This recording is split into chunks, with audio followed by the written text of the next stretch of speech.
وَلَقَدْ يَسَّرْنَا الْقُرْآنَ لِلذِّكْرِ فَهَلْ مِن مُّدَّكِرٍ. Assalamu alaikum everyone. Welcome back to the Madinah Arabic short video tutorial series for Book 1. We are currently in Part 7 of Lesson 10. We will continue reading the main text of the lesson on page 55, and we will run into a couple of new verb forms. So let's take this opportunity to review the whole conjugation table for the three-letter past tense verbs first before getting back to the text.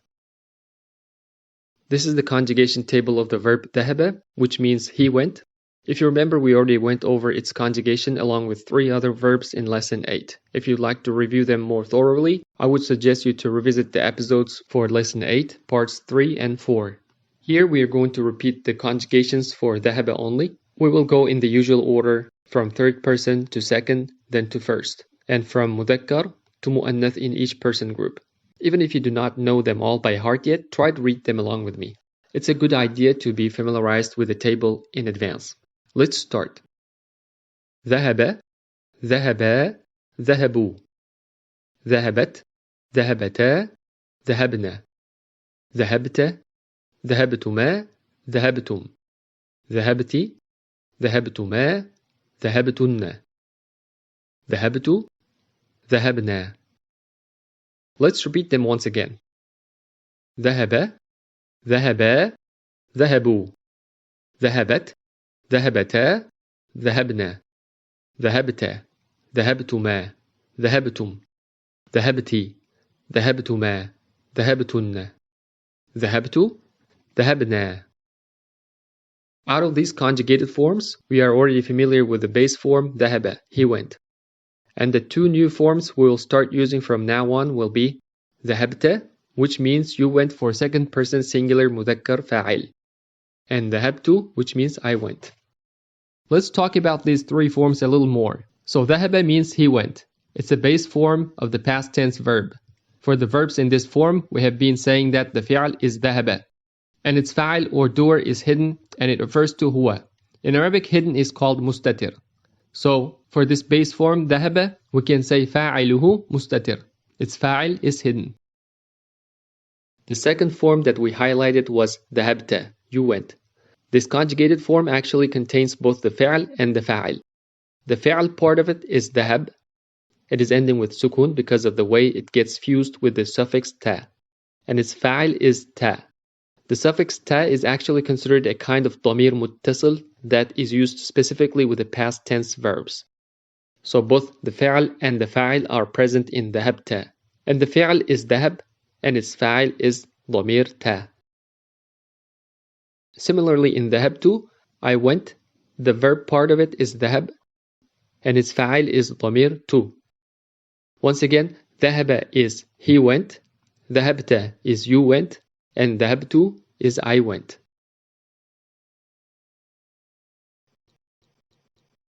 I think we are now ready to pick up from where we left off, which is the question that Hamid asks. أذهبت إلى الكويت يا محمد? Did you go to Kuwait, O Muhammad? So here, أذهبت means did you go? ذهبت contains the fi'al and the fa'il. The fa'il is the ضمير ta. Muhammad's answer is نعم ذهبت. Yes, I went. After the harf نعم, ذهبت is a جملة فعلية. In ذهبت, the fi'al and the fa'il are combined. The fa'il is the ضمير tu. Next, Hamid says, وزميلك أين أبوه? And your classmate, where is his father? Muhammad responds, أبوه في اليابان. هو تاجر كبير. His father is in Japan. He's a big trader. Can you find the mubtada and the khabar of the first sentence? أبوه is the إضافة of أبو and ضمير هو. And the اسم مرفوع أبو is the mubtada. And في اليابان is جار مجرور خبر شبه جملة. Hamid continues to ask, ألك أخ يا محمد? Do you have a brother, O Muhammad? Notice he's using لك, not عندك here, because لك is used for relationships such as أخ. Muhammad's answer is نعم لي أخ واحد. Yes, I have one brother. اسمه أسامة. His name is Usama. وهو معي هنا في المدينة المنورة. And he is with me here in المدينة المنورة. ولي أخت واحدة اسمها زينب. And I have one sister. Her name is Zainab. وهي في العراق مع زوجها. And she is in Iraq with her husband. زوجها مهندس. Her husband is an engineer. Let's go over the analysis of each of these sentences. لي أخ واحد is an ismiya sentence. What do you think is the mubtada of the sentence? Remember, li is a jar majroor combination composed of harf li and dhamir ya. As we learned before, jar majroor cannot be mubtada, so we have to look elsewhere. The mubtada is in fact akhun, which is the marfu' ism. Wahidun is coming as na'at for akhun. Both the MANUWT and the NAAT are marfu', nakirah, and mudhakkar. Now the khabar is the jar majroor li. Normally, mubtada comes first in the sentence and khabar comes somewhere after it. In this special sentence, the orders of mubtada and khabar are switched because the mubtada akhun is nakirah and the khabar li is shibu jumla. In the next sentence, ismuhu usamatu, the mubtada is ismu, wa huwa mudaf, and hu is mudaf ilayh. The marfu' ism usamatu is the khabar of the sentence. In the third sentence, وَهُوَ مَعِي هُنَا فِي الْمَدِينَةِ الْمُنَوَّرَةِ, huwa is the mubtada. Ma'i is dharf and mudaf ilayh combination composed of dharf ma'a and dhamir ya. And the dharf ma'a by itself is playing the role of the khabar shibhu jumla. Huna is another dharf. Fil madinati is the jar wa majroor. And al-munawwarati is the na'at for al-madinati. Wali ukhtun wahidatun. It is a very similar sentence in structure to li akhun wahidun, where li is khabar shibhu jumla, ukhtun is mubtada, and wahidatun is na'at for ukhtun. Both ukhtun and wahidatun are coming as marfu', nakirah, and mu'annath this time. Ismuha Zainabu is also very similar to the sentence we saw a moment ago. Ismu is the mubtada wa huwa mudaf, and the dhamir muttasil ha is the mudaf ilayh. Zainabu is the khabar. وهي في العراق مع زوجها is another ismiya sentence. هي is the mubtada and its khabar is jar majroor في العراق. مع زوجها is the chained combination of ظرف and مضاف إليه and مضاف and مضاف إليه. مع is ظرف, زوجي is مضاف إليه مجرور وهو مضاف, and ضمير ها is مضاف إليه مجرور. And the last sentence is زوجها مهندس. Can you attempt to find the mubtada and the khabar here? مبتدا is the مرفوع اسم زوج وهو مضاف, and ها is مضاف إليه, and مهندس is the خبر.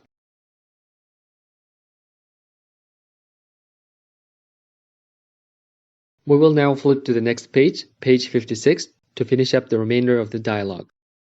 Hamid is asking, أعندك سيارة يا أخي? Do you have a car, O brother?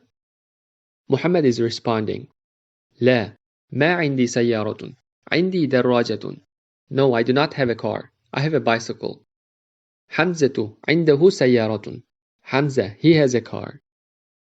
In the first sentence, ما عندي سيارة, ما is حرف نفي. عندي is a combination of ظرف عند and ضمير يا. And ظرف عند is خبر شبه جملة. And ضمير يا is مضاف إليه to ظرف. سيارة is the delayed مبتدأ. The second sentence is also very similar in structure to the first one, except it doesn't have the حرف النفي. ظرف عند of the عندي is the خبر شبه جملة, and دراجة is the delayed مبتدأ. In Arabic, delayed mubtada is called mubtada mu'akhkhar, and because the khabar is coming early before the mubtada, we can refer to it as khabar muqaddam. So mubtada mu'akhkhar means delayed mubtada, and khabar muqaddam means early or fronted khabar. And the final sentence is a nested sentence. Hamzatu indahu sayyaratun. Here, Hamzatu is the mubtada of the sentence, and its khabar is the jumla ismiyyah عنده سيارة. He has a car. Within this inner ismiya sentence that is coming as khabar, عند of عنده is ظرف functioning as the khabar shibu jumla. It is also khabar muqaddam, early or fronted khabar. سيارة is mubtada muakhkhar or delayed mubtada. Once again, here the orders of mubtada and the khabar are switched because the mubtada is nakira and the khabar is shibu jumla. Okay, I think we learned enough for today. Inshallah, next time we will conclude lesson 10 by going over exercise 1 and practicing some more with the 2 verb conjugations that we talked about today. Wassalamu alaikum.